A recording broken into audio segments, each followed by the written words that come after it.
강화도는 지정학적으로 우리 수도를 지키는 역할을 하는 천혜의 요새일 뿐만 아니라 굉장히 넓은 갯벌을 가지고 있습니다. 한강, 임진강, 예성강 등이 만나는 지역에 있기 때문에 영양염류들이 굉장히 풍부합니다. 그러다 보니까 사시사철 다양한 생선들이 이곳 강화도로 몰리는데요. 봄에는 밴댕이, 가을에는 새우젓, 그리고 또 강과 만나는 지역이다 보니까 예전부터 민물장어가 굉장히 유명했습니다.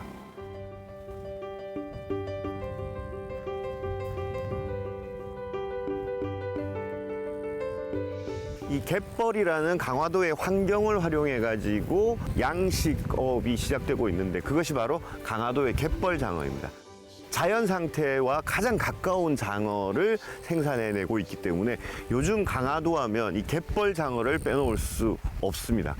이곳은 바로 갯벌 그대로의 환경을 조성해 가지고 장어를 키우는 그런 곳이 되겠습니다.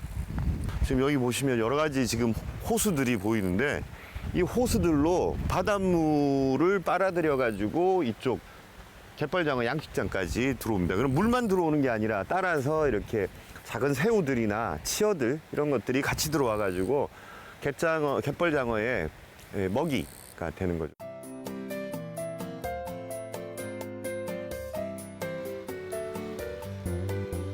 마침 여기 지금 작업을 하고 계시는데 물을 빼고 지금 저기 장어들이 지금 있네. 저기. 야.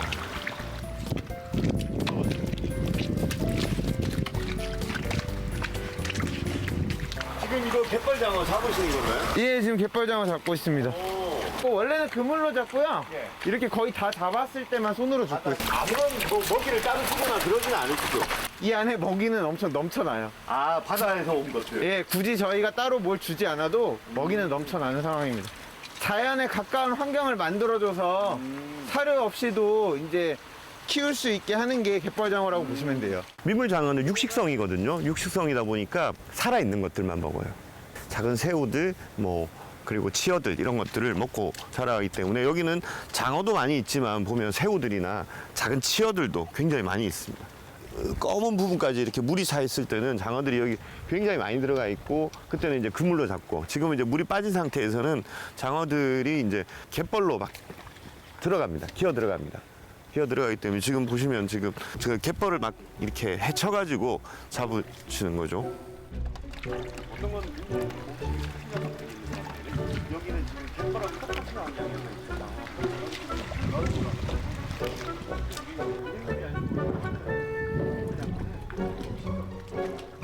좀 기다리면 박혀 있는 애들이 이 물 있는 데로 와요. 네, 그러니까 뭐 보이는 거 싹 잡고 한 20-30분 또 쉬다가 나와서 또 한 번 잡고 계속 그런 식으로 반복하면 돼요.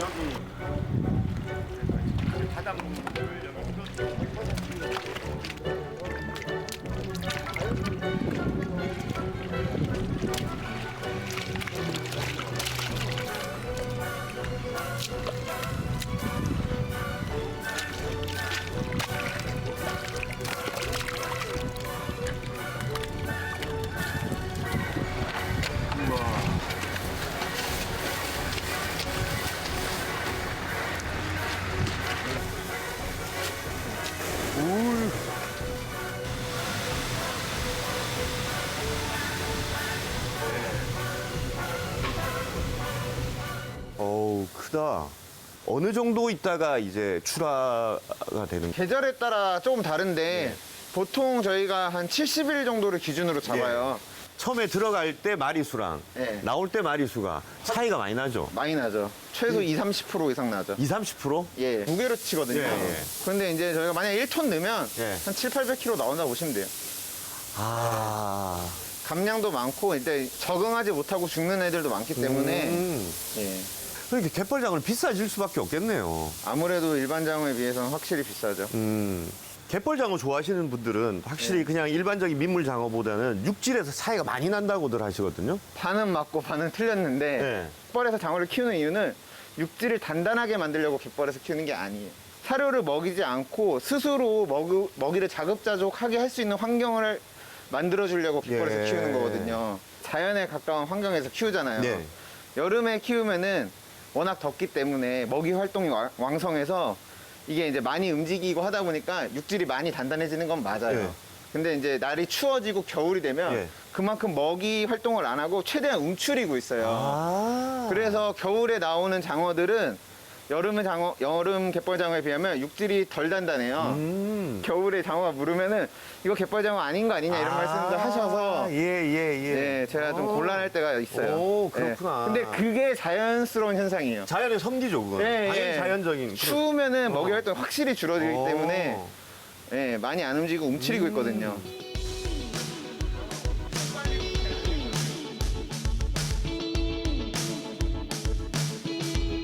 영양이 풍부한 갯벌 환경을 활용해가지고 민물장어를 갯벌에서 키우는 갯벌장어가 유명하고 또 새로운 강화도의 명물로 등장하면서 강화도의 바다의 밥상이 점점 더 풍성해지고 있죠.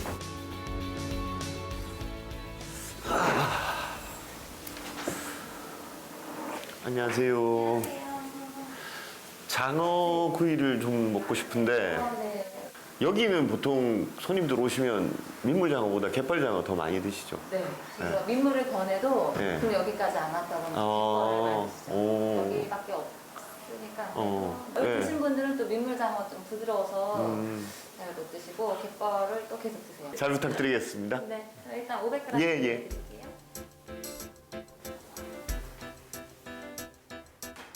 갯벌장어가 가지고 있는 그 육질과 맛을 가장 잘 느낄 수 있는 방법은 구이. 소금 간만 해가지고 구워 먹는 소금구이.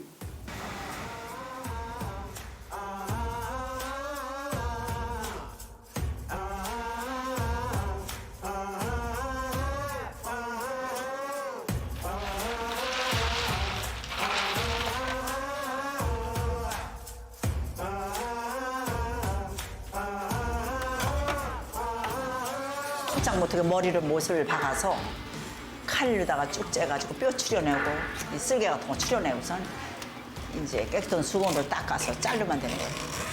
그게 끝이에요. 저희 집은 장어탕하고 장어구이밖에 안 해요. 딴 요리는 하나도 안 해요. 오래됐어요. 지금 네 몇십 년 하고 지금 아들이 22년째. 갯벌장어는 쫄깃쫄깃하고 좀 그런 맛이 있고 민물장어는 연한 맛이 있고 그게 굉장히 강하게 키워서 그런가 봐요. 바닷물에다 또 키우잖아요, 그걸. 인간은 강하게 키운 게 그게 강한가 봐. 잡는데도 힘들어요, 갯벌장어가 더.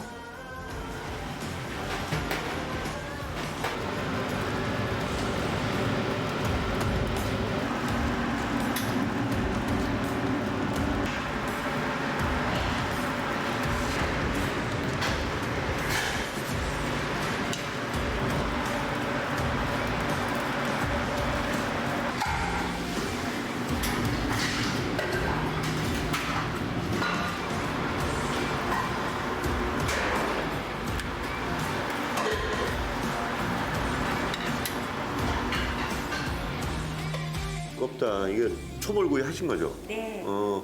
선임 식성을 몰라서 일단 초벌만 해갖고 왔거든요. 네. 꼬리를 따로 주시네요. 예, 이거는 초벌을 했고 네. 이거는 초벌을 안 해서 네. 아직 살아 있어요. 음. 신경이 살아 있어요. 맞아요. 신경이 살아있죠. 한번 올려드려 볼까요? 네.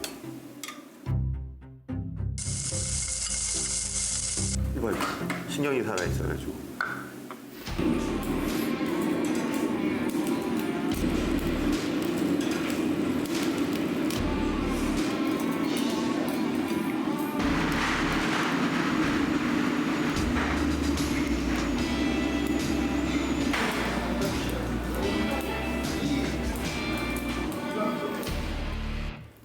하도 한국 사람들이 장어는 꼬리를 먹어야 된다고 그러니까 여기서도 일부러 이렇게 장어를 꼬리는 따로 꼬리에 특별히 더 많은 영양이 있다거나 꼬리가 특별히 맛있거나 전혀 그런 거 없습니다.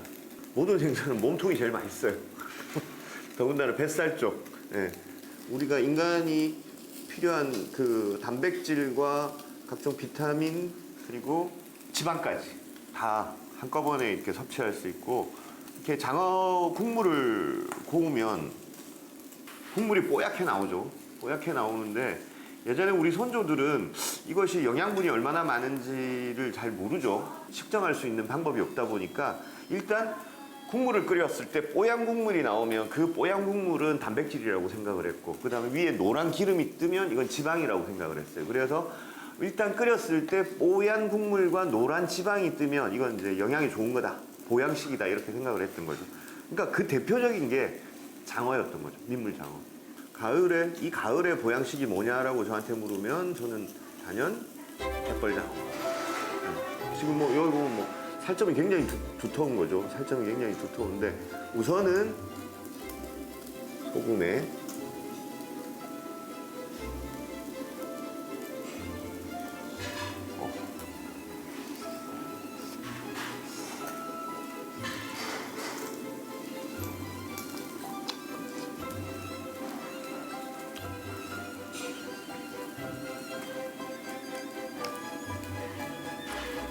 살은 부드러운데 껍질 쪽에는 콜라겐이 있어가지고 쫀쫀한 느낌 정도. 그래서 이렇게 살이 가지고 있는 부드러운 육질과 껍질 쪽의 육질이 서로 다른 게 들어가서 잘 어울리고 맛이 짙어요. 사실 이 맛을 알고 나면 그냥 민물장어는 심심해서 못 먹습니다.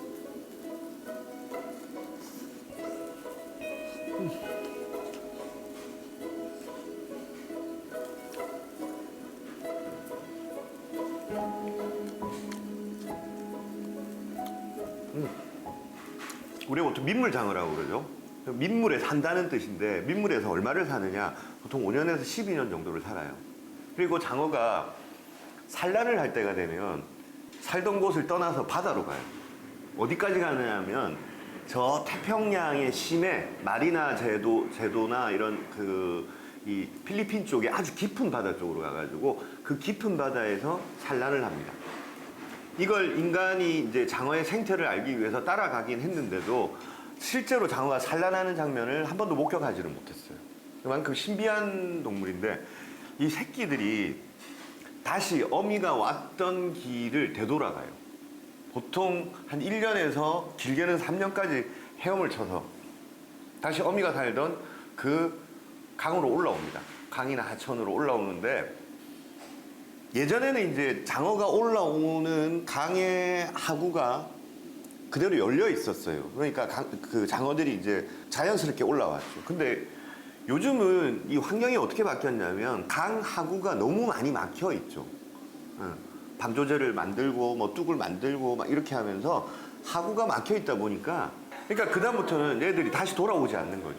그러니까 장어가 점점점 개체수가 줄어드는 이런 환경이 있는데 예전에는 정말 우리가 일반적으로 살던 하천이나 강가에서 아주 잡기 쉬웠던 게 민물장어였어요. 그러니까 민물장어가 이제 일상에서도 보양식으로 즐겨 먹을 수 있었는데 현대에 들어와서는 이제 강 하구가 막히니까 장어가 더 이상 돌아오지 못하는 거죠. 장어가 굉장히 귀해지기 시작한 거고.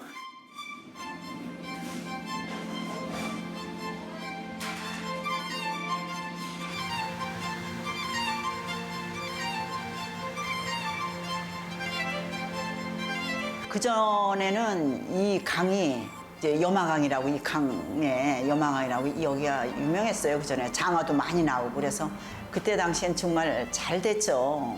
그냥 여기서 직접 잡아서도 이제 손님들 드렸고 요즘은 잘 안 나오지만은 그전에는 진짜 잘 나왔어요.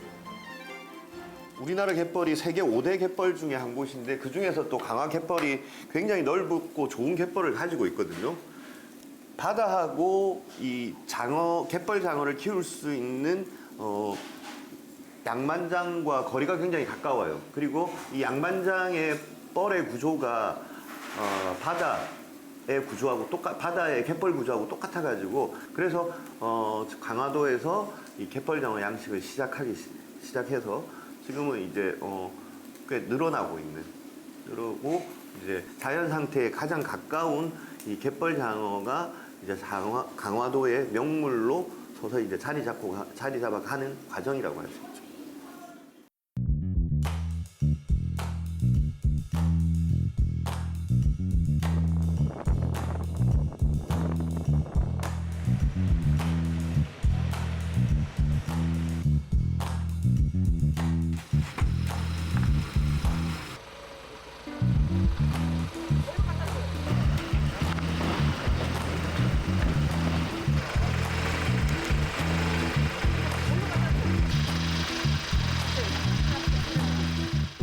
네, 여기는 강화도 서남쪽 끝에 있는 후포항의 선수포구입니다. 강화도는 강화도에서 잡히는 여러 가지 생선들을 가지고 각 포구마다 특화된 마을들이 형성되어 있는데요. 이 선수포구는 밴댕이 마을로 잘 알려져 있습니다. 그만큼 밴댕이를 많이 잡고 밴댕이를 전문으로 한 식당들이 많은데 지금은 물론 밴댕이 철은 아니지만 이곳이 밴댕이 마을이니만큼 철지난 지금도 밴댕이 요리를 맛볼 수 있다고 하니 선수포구의 밴댕이 맛을 한번 보러 가도록 하겠습니다. 오.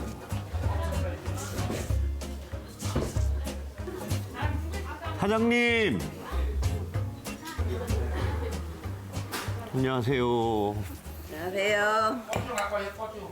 지금 밴댕이 철이 아닌데 네. 밴댕이 뭐 좀 맛볼 수 있을까요? 아 그럼요. 밴댕이는 사시사철 나와요. 무침도 되고 네. 또 구이도 되고 네. 또 완자탕도. 오, 맛있겠다. 부탁 좀 드리겠습니다. 네. 예. 맞습니다. 예. 강화도의 봄은 밴댕이로 시작을 합니다. 여기 보시면요. 쭉 들어오는데 보면 이 상어들이 전부 다 무슨 호, 무슨 호, 무슨 호 이런 식으로 배 이름을 따서 그게 무슨 의미냐면 모든 가게가 어선을 가지고 있고 그 어선에서 잡은 것을 사용하고 있기 때문에 지금 여기서 영업하시는 분들은 전부 음식점 사장님이기도 하거니와 배의 선주이기도 하죠. 특히 그 밴댕이 같은 경우에는 낭장망이라고 해서 밴댕이를 잡는 그물이 양 끝에 기둥 같은 걸 세워 놓으면 물살에 의해서 이제 그 그물이 이렇게 자루처럼 밴댕이가 들어가서 거기에 이제 잡히는데 그 낭장망을 운영하는 어선들을 다 가지고 계신 분들이죠. 강화도에서 밴댕이라고 부르는 생선은 청어목 멸치과의 생선입니다. 반지라고 불러요. 그러면 진짜 밴댕이라는 생선이 있을까? 네, 있어요. 진짜 밴댕이는 청어목 청어과의 생선인데 디포리라고 불러요. 등이 파랗다. 경상도 사투리로 등이 포랗다 그래가지고 디포리라고 불러요. 이 반지를 강화도에서는 밴댕이라고 부릅니다. 이 밴댕이가 강화도 밴댕이가 왜 좋으냐면 강화도는 임진강과 한강과 예성강의 하류와 접하기 때문에 이 바닷물과 강물이 만나는 지역을 기수역이라고 하거든요. 기수역에서 잡히는 밴댕이가 특히 맛이 좋기 때문에 강화도의 봄 그러면 바로 밴댕이라고 얘기들을 많이 하죠. 그래서 강화도 밴댕이가 전국 어디서 잡히는 밴댕이보다도 맛있다라고 할 수 있죠.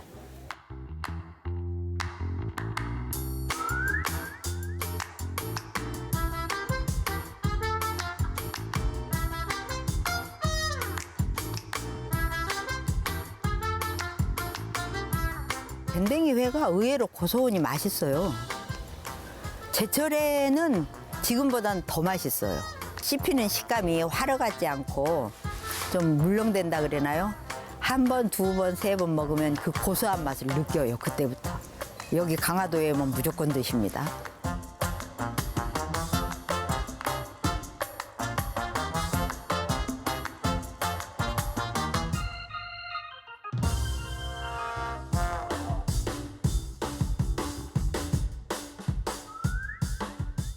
회를 찍어 먹을 때 어디에 찍어 먹는지가 좀 생선의 종류에 따라 조금 다르죠. 밴댕이회는 맛이 섬세한 데다가 기름이 많이 올라 있어요. 간장과 고추냉이가 어우러진 것에 찍으면 맛이 부딪힐 수가 있습니다. 제일 잘 어울리는 건 초고추장이 제일 잘 어울려요. 찍어서 조금만 찍어서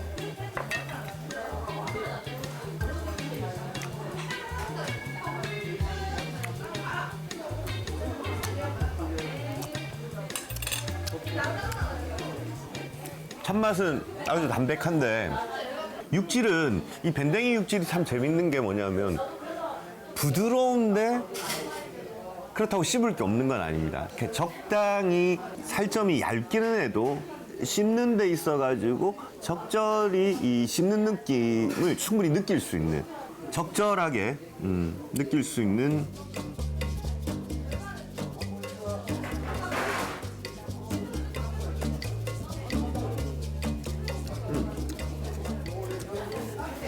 가을에 이제 전어가 구워지면 그 기름 냄새 때문에 전어가 굉장히 고소해지죠. 그래서 전어는 회도 맛있지만 구이가 맛있다고 그러는데 전어보다 제철 밴댕이가 훨씬 더 기름지고 고소하고 맛있어요. 그래서 다른 지역은 모르겠는데 적어도 강화도 분들은 밴댕이 구이가 맛있다고.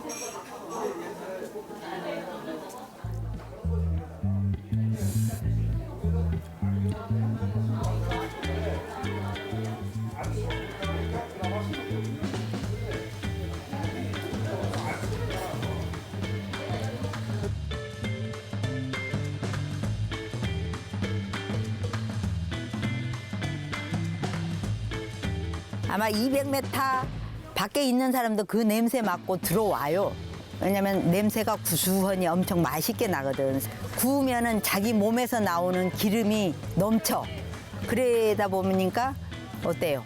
맛있을 수밖에 없죠. 아, 이게 밴댕이 완자탕.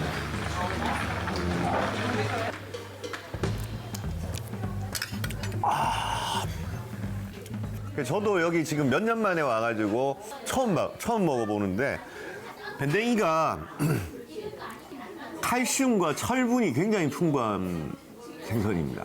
청어목 멸치과의 생선이기 때문에 멸치랑 칼슘과 철분이 풍부하기 때문에 아이들에게 되게 좋아요. 뼈 형성하는 데도 좋고 피부 미용에도 좋은데 이렇게 뼈째 다져서 완자로 만들어버리면 밴댕이 한 마리를 통째로 먹을 수 있는 거죠.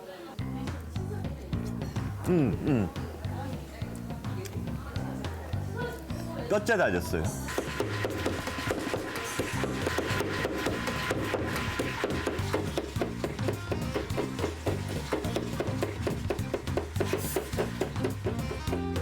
저희가 배에서 옛날에 그렇게 끓여 먹던 거예요. 그거를 집에서도 해 먹었고 지금은 이제 밴댕이 회가 유명해지다 보니까 탕으로 이제 상품화 시켜서 완자탕을 내는 거죠. 비린내 잡기 위해서 생강도 약간, 마늘도 약간, 청양고추 좀 넣고 양파도 좀 넣어가지고 같이 그런 양념들을 같이 갈아요.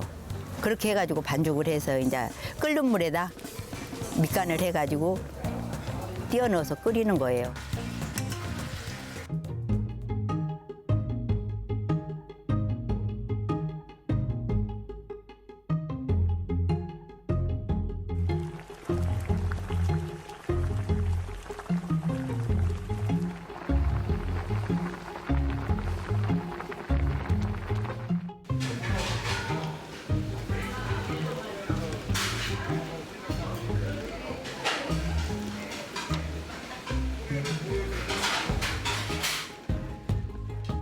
밴댕이를 그냥 이렇게 넣으면 아마 충분히 우러나지가 않을 거예요. 밴댕이를 조리거나 이렇게 국 끓이거나 이런 거 잘 안 하지 않습니까? 그러다 보니까 뭔가 이 밴댕이의 맛을 충분히 살릴 수 있는 조리법을 고민한 것 중에 하나가 완자로 만들어서 이렇게 아주 칼칼하게 끓여냈는데 아무튼 이렇게 먹으면 밴댕이가 가지고 있는 영양분을 충분히 흡수할 수 있는 아주 좋은 방식인 것 같아요.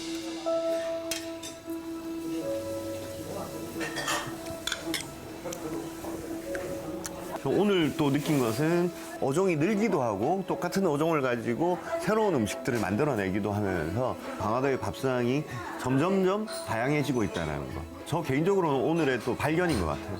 한철에만 와서 강화도를 보는 것은 강화도의 정말 4분의 1만 보는 것 같고 사계절에 꼭 한 번씩은 와봐야 되지 않을까. 그런 매력적인 섬입니다.